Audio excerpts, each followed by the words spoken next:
All right, as this Yahoo Finance article says, China gears up to weaponize rare earths in trade war. Terrible title, Yahoo. They're talking about rare earth minerals, just to make that completely clear to everyone. But anyway, it shows this pie chart here. A big share, about 80% of U.S. rare earths supplies come from China. And this is going to be a huge hit to the U.S. economy and the U.S. markets. But anyway, as the article goes into, it says Beijing is gearing up to use its dominance of rare earths to hit back in its deepening trade war with Washington. A flurry of Chinese media reports on Wednesday, including an editorial in the flagship newspaper of the Communist Party, raised the prospect of Beijing cutting exports of the commodities that are critical in defense, energy, electronics, and automobile sectors.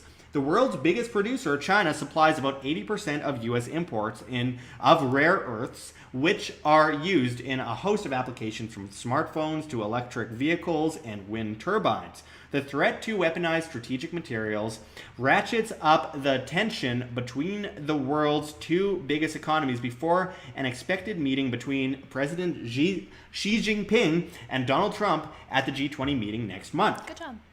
Thank you. It shows how China is weighing its options after the U.S. blacklisted Huawei Technologies Co. cutting off the supply of American components it needs to make its smartphones and networking gear. And I quote, China, as the dominant producer of rare earths, has shown in the past that it can use rare earths as a bargaining chip when it comes to multilateral negotiations, said George Bauk, Chief Executive Officer of Northern Minerals Limited, which is producing rare earth carbonate from a pilot-scale project in Western Australia. The U.S. shouldn't underestimate China's ability to fight the trade war. The People's Daily said in an editorial Wednesday that used some historically significant language on the weight of China's intent. So let's, before we get any further into this, I do want to mention that obviously China has a lot to say when it comes to rare earth minerals. They have a lot to say when it comes to gold, copper, iron, all that kind of stuff.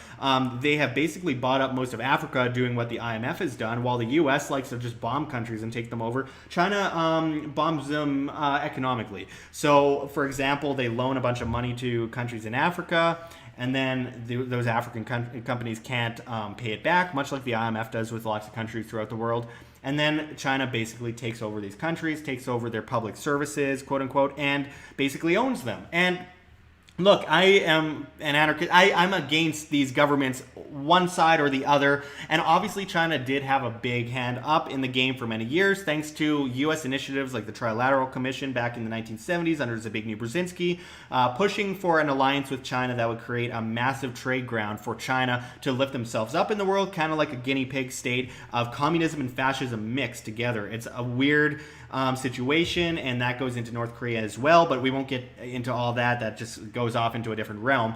But I did want to mention this in context because at the same time as all this is happening, we do have a lot of these issues like the trade war, the tariffs, the massive, they're taxes on people, guys. I mean, this is a huge problem because we have this government that claims to be quote-unquote conservative, or conservative leading anyway, with these socialist policies, which end up being bigger taxes on American people while they say they're cutting taxes. At the same time, all these tariffs, who pays for these tariffs? Well, Americans. Sure, it hurts China, and strategically one might say that there is an argument for it, but at the same time, you have the U.S. consumer paying more for these products now, and it hurts a lot of industries that are trying to produce in the United States but have little, factories in China that help with certain parts of their, or components to their product. And then you have articles like this: Trump administration unveils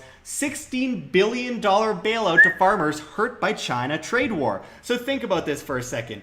Cuts taxes a little bit, and then at the same time pushes these tariffs, which end up becoming taxes on American people. And then, it hurts a bunch of farmers, so let's bring in a $16 billion bailout, which comes from U.S. taxpayers, so stolen funds, and obviously unsustainable. But where does this money go? Well, that's a big question. Well, I think we have found out.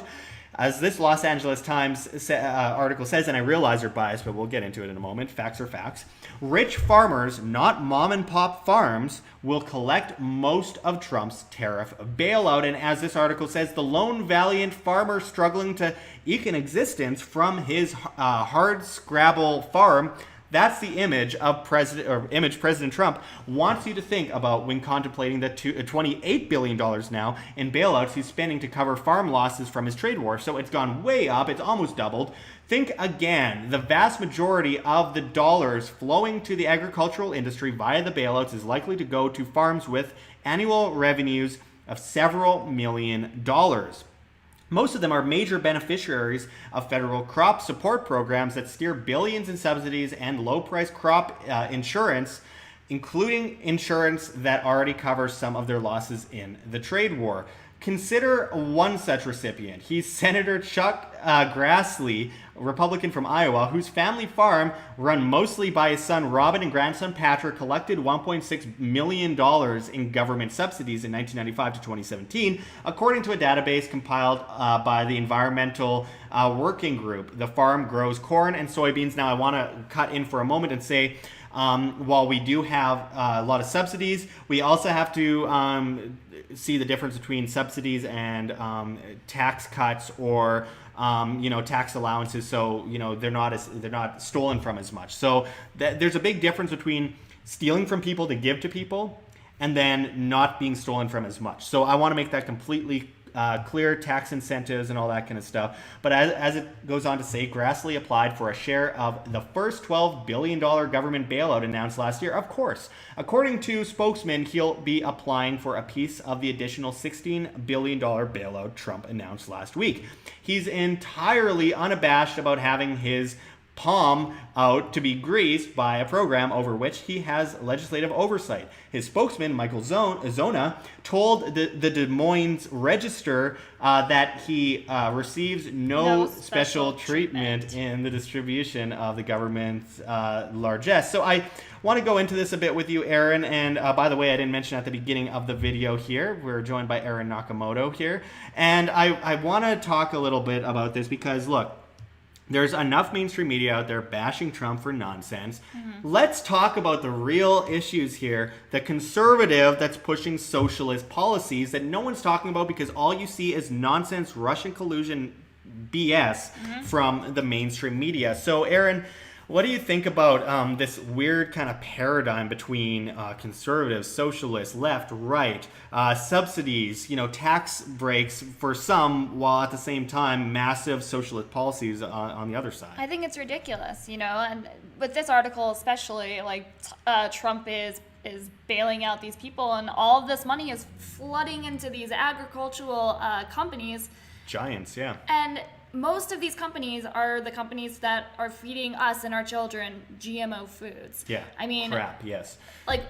The government is not giving farmers who actually produce good organic foods for us and our kids. They're giving it to just the worst companies out there. This is literally what government does all the time. They drive small businesses out of the market via regulations, and why taxes. would they? Why would they want to feed us healthy foods? Yeah, I know. Well, it helps the medical system, which they also prop up by the hand of government, like the big pharma companies. It's all connected. Yeah, it's all connected. The more unhealthy the populace, the more dependent, weak, and stupid the populace, the better slaves we are for the state. And this has nothing to do with necessarily Trump. It's everything to do with the government in general, the military-industrial complex, the big pharma companies, this initiative, this push to make all of us stupid and dependent slaves. And we are all cattle on the farm unless we disobey. And what are we doing to disobey? Are we eating healthy? Most of us are not. I have my own problems with eating healthy. I'll go and try to eat healthy for a while, and then I'm like, oh, never mind. I'm going to enjoy You should have read our text the other night about him driving around the city to find pizza. Well, I need to find... I was just in Mauritania for a while. I need good food. I was eating leaves with vinegar for that's what you eat as a vegan. So I mean, I know how you feel now. But anyway, so yeah, I mean, we can all do a lot to up our healthy food intake. We can all do a lot to disobey the state in any way we can, and not we be have to dependent. and we have to call people out. I mean, that congressman that basically has no problem asking for part of that $16 billion bailout, like Sure. that's ridiculous. And Yeah. us as we the people, we need to call stuff like that out. Yeah, Chuck Grassley, oh man. And the article goes into a lot more about this issue as well, but I know that it's a Los Angeles Times, and I realize that obviously they're a California based paper, and they're going to have extra, bias against someone like Donald Trump.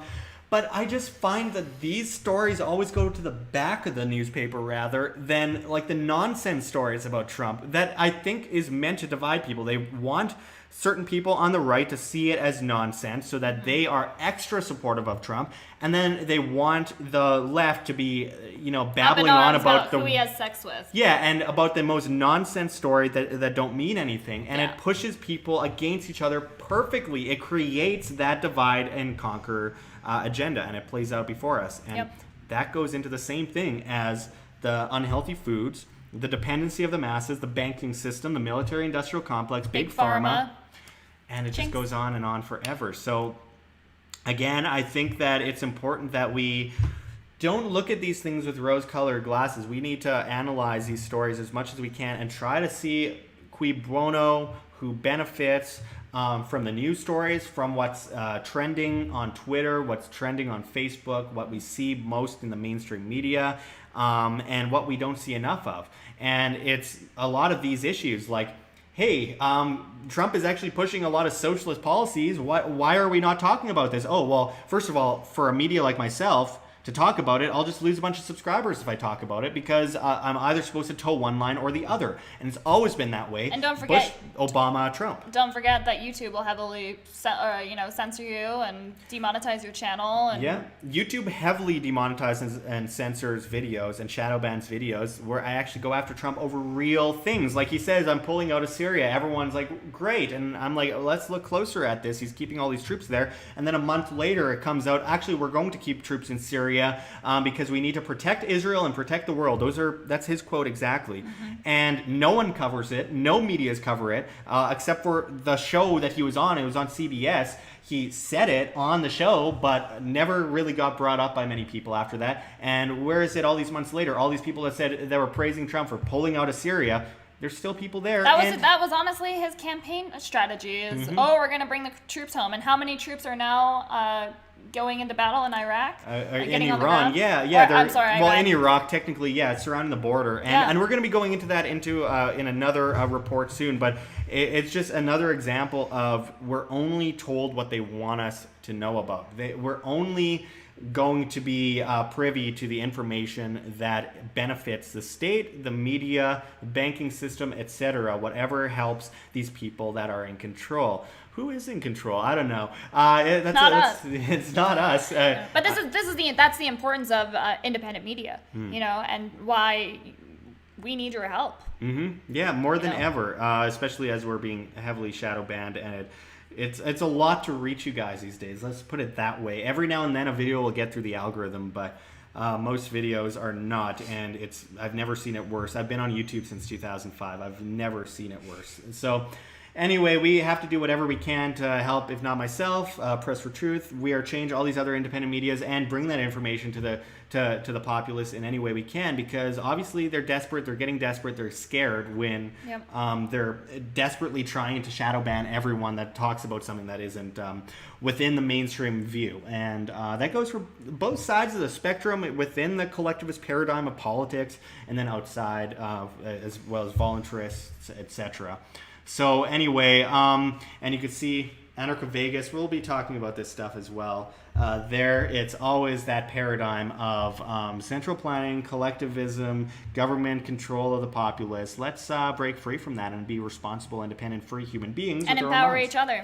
Exactly. And exactly what we are going to do. And I have optimism, and I think we will succeed. So anyway, until next time, thanks, Erin. This is Sigurdson and Erin Nakamoto signing out from World Alternative Media. Find the truth, be the change. Like what you see here, OM, don't forget to check the links below. GoFundMe, Patreon. We can't do it without you. Any donation is very much appreciated, especially as we are so heavily demonetized and censored by YouTube, as these guys come in and flag all of our content as hate speech. The shadow banning is getting really bad, guys.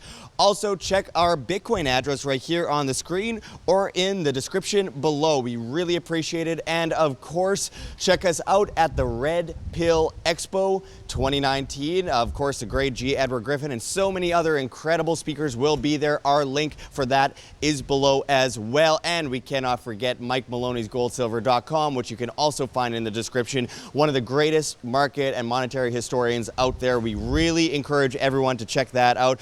But until next time, this is Josh Sigurdson signing out from World Alternative Media. Find the truth, be the change.